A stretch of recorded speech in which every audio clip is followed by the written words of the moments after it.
Welcome to edit your soul. आज सुबह अपनी हिदायत और रहनुमाई के लिए देखेंगे अय्यूब की किताब और उसका दूसरा बाब।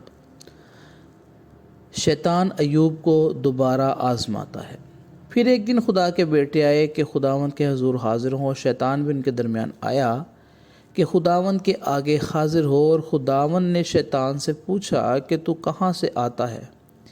शैतान ने खुदावंद को जवाब दिया कि ज़मीन पर इधर उधर घूमता फिरता और उसमें सैर करता हुआ आया हूँ। खुदावंद ने शैतान से कहा, क्या तूने मेरे बंदा अय्यूब के हाल पर भी कुछ गौर किया है, क्योंकि ज़मीन पर उसके तरह कामिल और रास्तबाज आदमी जो खुदा से डरता और बदी से दूर रहता हो कोई नहीं।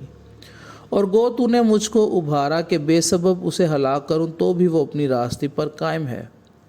शैतान ने खुदा को जवाब दिया कि खाल के बदले खाल, बल्कि इंसान अपना सारा माल अपनी जान के लिए दे डालेगा। अब फ़कत अपना हाथ बढ़ाकर उसकी हड्डी और उसके गोश्त को छू दे, तो वो तेरे मुंह पर तेरी तकफीर करेगा। खुदा ने शैतान से कहा कि देख, वो तेरे इख्तियार में है, फ़कत उसकी जान महफूज रहे। तब शैतान खुदावंद के सामने से चला गया और अय्यूब को तलवे से चाँद तक दर्दनाक फोड़ों से दुख दिया, और वो अपने को खुजाने के लिए एक ठीकरा लेकर राख पर बैठ गया। तब उसकी बीवी उससे कहने लगी कि क्या तू अब भी अपनी रास्ते पर कायम रहेगा? खुदा की तकफीर कर और मर जा। पर उसने उससे कहा कि तू नादान औरतों की सी बातें करती है। क्या हम खुदा के हाथ से सुख पाएँ और दुख ना पाएँ?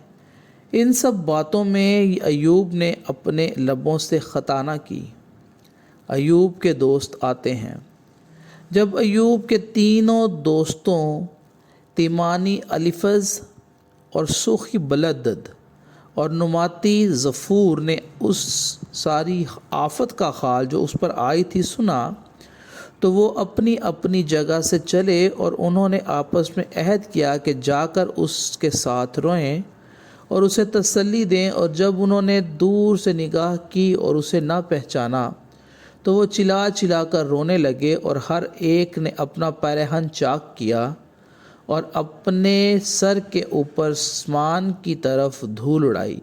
और वो 7 दिन और 7 रात उसके साथ ज़मीन पर बैठे रहे, और किसी ने उससे एक बात ना कही, क्योंकि उन्होंने देखा कि उसका गम बहुत बड़ा है। खुदावंद के ज़िंदा पाक कलाम के पढ़े और सुने जाने पर उसकी ख़ास बरकत और रहमत हो। आमीन।